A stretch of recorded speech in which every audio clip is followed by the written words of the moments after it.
तो ये तस्वीर आपने देखी जहां पता चल रहा है कि किस तरह से घटना हुई है। लेकिन आपको बताएं कि पाकिस्तान में लगातार एक दौर जारी है और पहले भारत ने हवाई फायर करके पाकिस्तान में आतंकियों की कब्र खोदी और अब पाकिस्तान ने आतंक के अज्ञात किलर्स आतंकियों के लिए यमदूत बन गए हैं। पाकिस्तान में 48 घंटे में 2 बड़े और खुखार आतंकियों पर हमले हुए हैं, जिनमें एक की सड़क पर तड़प कर मौत हुई है और एक अपनी अंतिम सांसें गिन रहा है, जिसकी तस्वीर आप देख रहे हो। चलिए इसी से जुड़ी जानकारी आपको दे देते हैं। तस्वीर आपने देख ली आमिर हमजा की। आमिर हमजा वो शख्स जो अलग अलग मामलों में वांछित था और अलग अलग मामलों में कितना बड़ा ये आतंकी था, जिसको अभी हमने आपको तस्वीर के जरिए दिखाया कि एक घायल स्थिति में पड़ा है, अंतिम सांसें गिन रहा है। जरा डिटेल आपको दे देते हैं। लश्कर का आपको बताएं, ये सह संस्थापक रह चुका है, तो आप समझिए कि आतंक के कैडर में ये कहाँ था और ये वैश्विक आतंकी ग्लोबल टेररिस्ट घोषित है।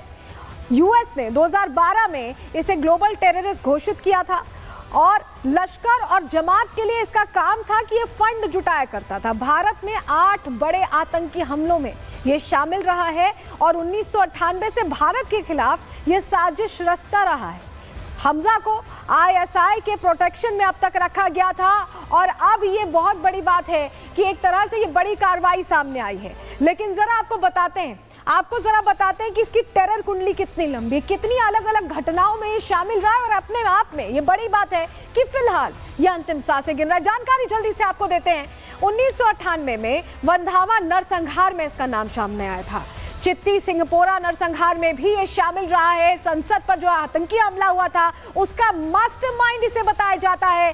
कालू चक नरसंहार में भी इसका नाम आ चुका है। कासिम नगर नरसंहार में भी ये शामिल रहा है। अलग अलग मामलों में सोचिए इसका नाम आ चुका है। 2005 में आईआईसी पर आतंकी हमले में शामिल था। मुंबई आतंकी हमले में भी इसका नाम है और डोडा नरसंहार हमले में भी ये बताया जाता है कि मास्टरमाइंड के तौर पर एक्टिव था। तो अलग अलग मामलों में ये शामिल रहा है। लेकिन अब जब इसका एनकाउंटर होने की नौबत आ गई, जब ये आखिरी सांसें गिन रहा है, तो आप समझिए कि हालात ऐसे बन गए हैं कि पूरे पाकिस्तान में अब डर है कि कहीं वो अननोन गनमैन निशाना ना बना ले। क्यों हम ऐसा कह रहे हैं, जरा डिटेल आपको जल्दी से देते हैं।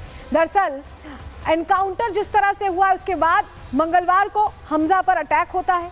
अचानक अटैक हुआ, किसी को कोई जानकारी नहीं और हमले के बाद लश्कर का जो टेलीग्राम है वो पूरी तरह से ग्रुप एक्टिव हो जाता है। ग्रुप में डर और दहशत का माहौल बढ़ता जाता है और सभी ग्रुप्स पर अटैक की चर्चा होने लगती है कि अचानक हमजा पर अटैक कर दिया गया है। आतंकियों के लिए ये मुश्किल वक्त बताया जाता है ग्रुप में कि बहुत कठिन वक्त है, इसमें बहुत ध्यान देने की जरूरत है। पता नहीं कौन है जो आकर मार जा रहा है। आतंकियों को साथ रहने को कहा गया, सतर्क रहने को कहा गया। हमजा के हमले पर झूठी कहानी भी परोसी गई कि ऐसा कोई डर नहीं है। जब देखा गया कि डर का माहौल बन रहा है आतंकियों में, तो झूठी कहानी परोस दी गई। कहा गया हमजा पर जो हमला हुआ है दरअसल वो दुर्घटना है, वो एक एक्सीडेंट है, जबकि ये सभी को पता है कि समय समय पर बार बार वहां पाकिस्तान में कोई अननोन गनमैन है, ये कहें कि अज्ञात हमलावर है जो लगातार इन आतंकियों को चुन चुन कर ठिकाने लगा रहा है। आपको बताते हैं कि हमजा इतना इंपॉर्टेंट क्यों हो जाता है जब इस तरह से उस पर अटैक हुआ। ये कौन सा एंगल है समझिए। हाफिज का राइट हैंड बताया जाता है आमिर हमजा और हमजा के साथ ही मिलकर आतंकी संगठन बनाया था हाफिज सईद ने। हाफिज और हमजा दोनों ग्लोबल टेररिस्ट हैं और दोनों ने 1998 से भारत के खिलाफ साजिश रचना शुरू किया जो अभी तक चल रही है। लेकिन आप समझिए, 2 तस्वीरें आपको जरा दिखाते हैं कि पाकिस्तान में कैसे डर और दहशत है। आतंकी सैफुल्लाह कैसे मारा गया है ये आप देख रहे हैं और दूसरी तस्वीर आप देखिए हमजा जो अभी निशाने पर है। तो सैफुल्लाह को सिंध में गोली मारकर अननोन किलर ने एलिमिनेट कर दिया है और सैफुल्लाह कैसे सड़क पर तड़प रहा था वो तस्वीर आप देख रहे हैं। लेकिन अब लग रहा है कि हमजा भी अस्पताल पहुंच गया है, अस्पताल पहुंच चुका है और जो डेथ बेड है उस पर अंतिम सांसें गिन रहा है। कम से कम तस्वीर तो यही बता रही है और 48 घंटे में ये जो सूरत हाल हुआ है ये पाकिस्तान में जितने आतंकी रहते हैं सबको डरा रहा है। आप समझिए, ऑपरेशन सिंदूर के बाद 2 बड़े आतंकियों पर निशाना हुआ है। 2025 में अब तक पूरा आंकड़ा अगर दे, पूरा साल अभी बीता भी नहीं है और इसी तरह से 5 बड़े आतंकियों की हत्या कर दी गई है।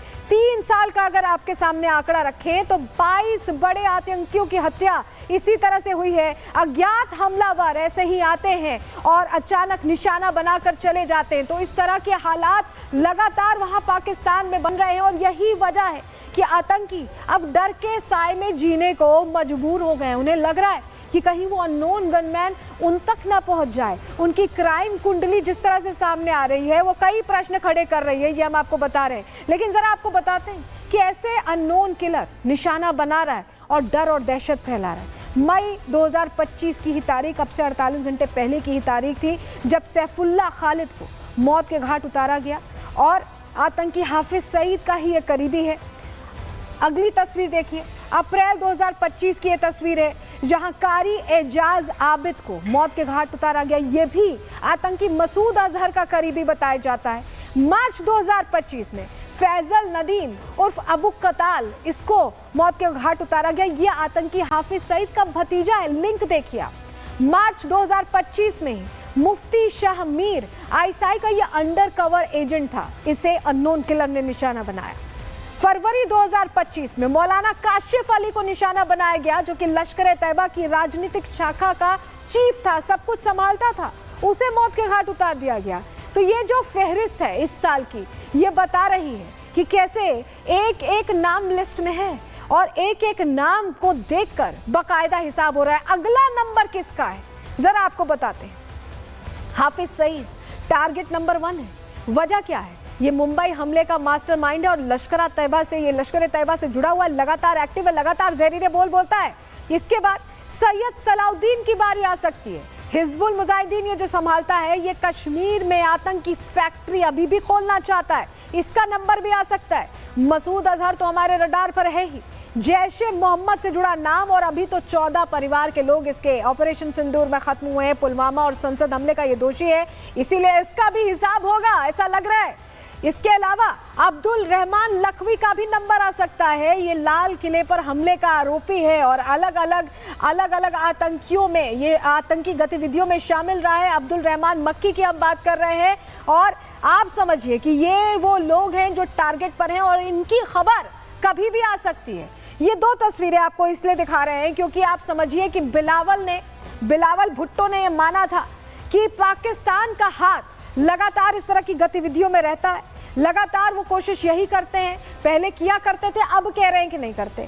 ख्वाजा आसिफ ये कह रहे हैं कि हमने आतंक फैलाया, पहले हमारे अमेरिका के लिए हम ये काम किया करते थे, लेकिन अब ऐसा नहीं होता। तो ऐसी बड़ी बड़ी बातें तो की गई, लेकिन अब लग रहा है कि पाकिस्तान के अंदर ऑपरेशन सिंदूर से हमने सरहद पार से हिसाब किया, अब सरहद के अंदर पाकिस्तान के अंदर कोई हिसाब कर रहा है। कौन हिसाब कर रहा है, इसका जवाब पाकिस्तान के हुक्मरानों के पास भी नहीं, लेकिन शायद हम और आप समझ रहे हैं। रिपोर्ट देखिए।